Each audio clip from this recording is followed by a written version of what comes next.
Satu perkembangan yang menarik mengenai perbicaraan Syed Saddiq hari ini.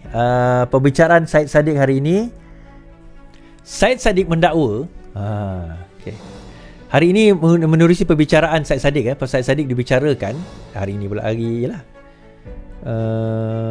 bahawa Mahkamah Tinggi diberitahu di dalam mahkamah, pertama, bayaran duit tersebut adalah duit yang bersatu pinjam daripada Syed Saddiq.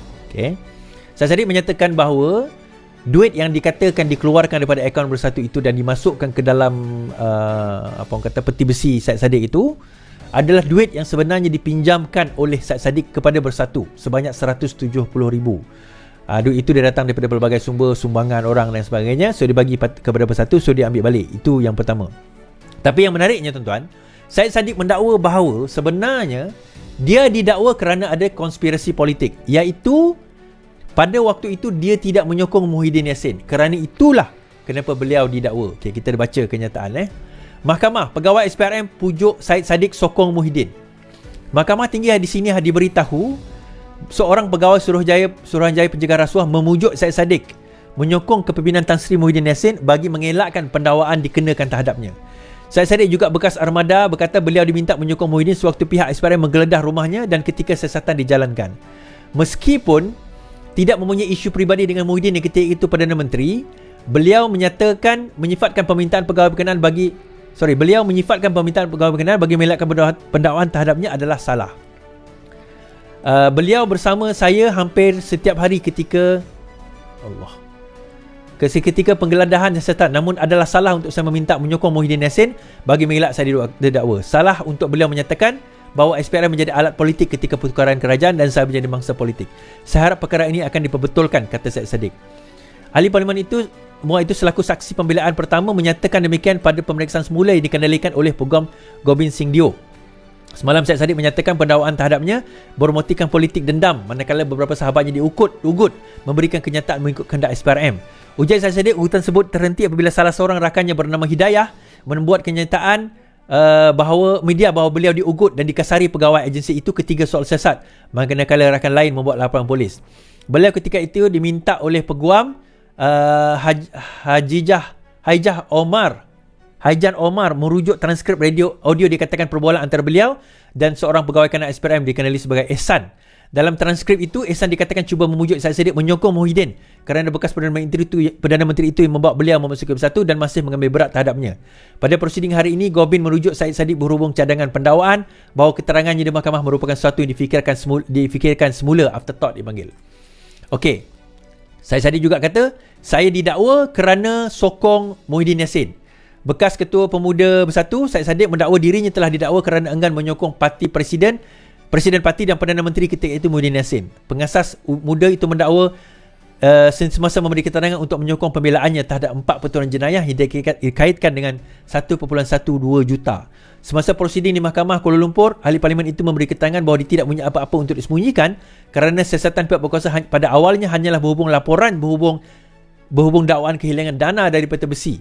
Semasa pemeriksaan semula oleh Peguam Bela Utama Gobind Singh, bekas Menteri Belia dan Sukan mendakwa bahawa akhir bulan tahun lalu SPRM mengumumkan bahawa dia akan disesat sambil menambah bahawa dia tidak punya apa-apa untuk disembunyikan. Okey, Gobind bertanya, dalam akan bersumpah kamu, pendakwaan mencabar kamu dengan mengatakan bahawa kenyataan kamu dibuat setelah berfikir, afterthought.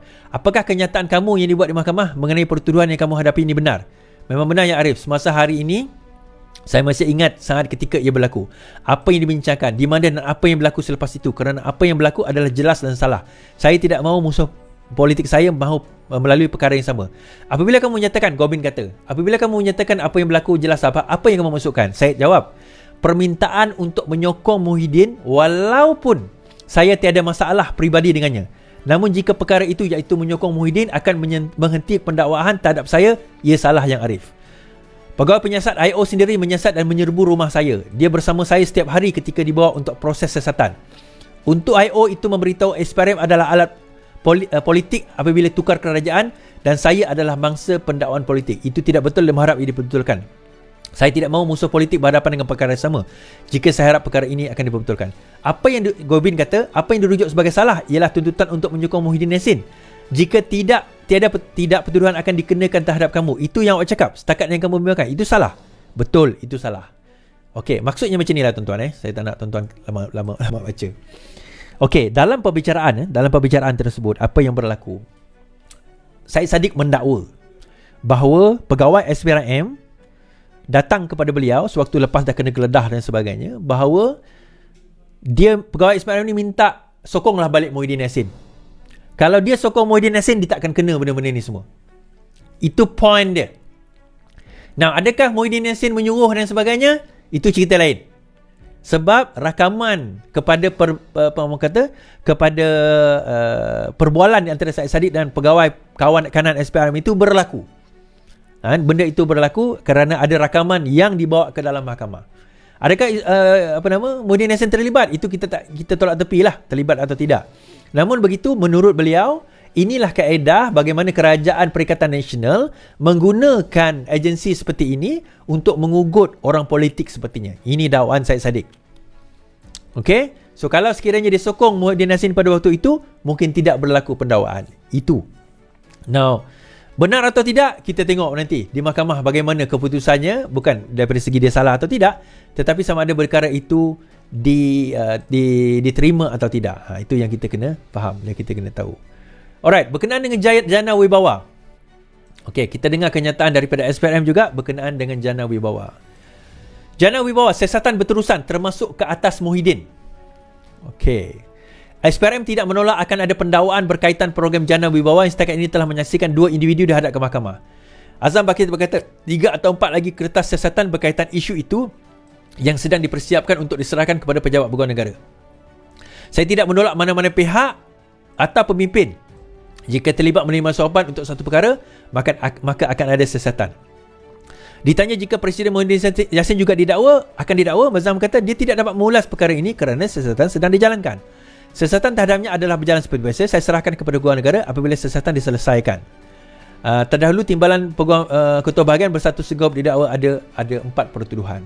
Jadi seperti mana yang kita sebut semalam tuan-tuan, kenapa tiba-tiba konklusi kita berkemungkinan ada dengan Muhyiddin pun akan kena? Itu nak bagi tahu jawapan tersebut dia tak kata tidak.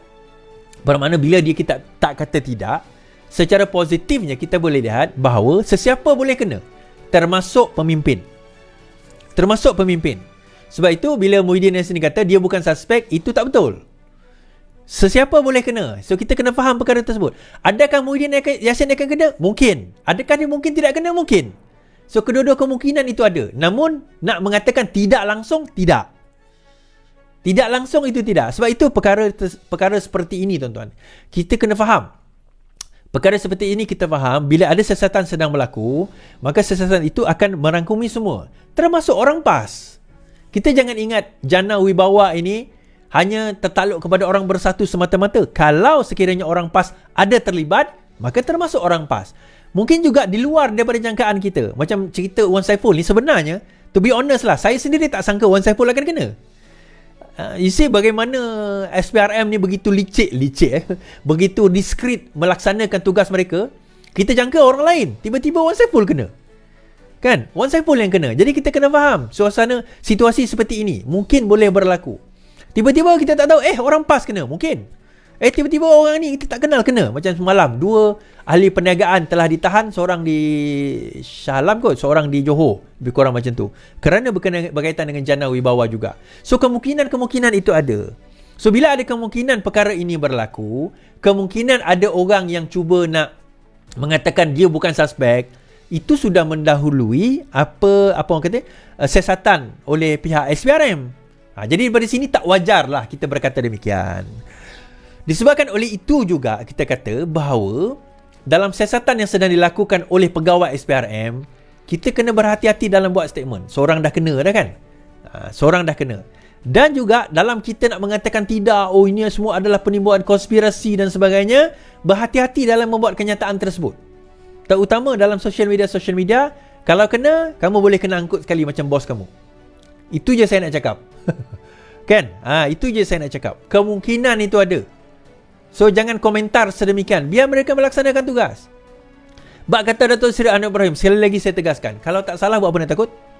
Kalau tak salah buat apa nak takut tuan-tuan? Itu yang kita kena faham.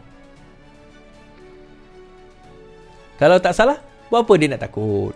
Sebab itu perkara ini kita kena serahkan kepada pegawai SPRM. So hint dia adalah, dia kata ada 3-4 kertas akan dibuka lagi. Even 3-4 kertas itu pun bukanlah itulah dia. Oh, lepas ni 4 kertas je lah.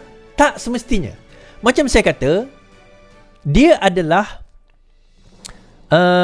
apa orang kata, macam Pandora Papers lah. Kalau Datuk Seri Anwar Ibrahim bercerita tentang Pandora Box hari tu kan dia cerita Pandora Box kan. Pandora Box and Evil Box, bila dia buka, dia keluar semua evil kan. Actually kalau real story dia, real folklore dia, bukan kotak, it's not a box, it's a vase. Dia pasu. Pandora vase sebenarnya, tapi dia jadikan box. Okay, tak apalah. That's beside the point. Point is, dia adalah satu kotak yang dibuka, di mana bila dibuka kotak itu, semua rahsia terkeluar.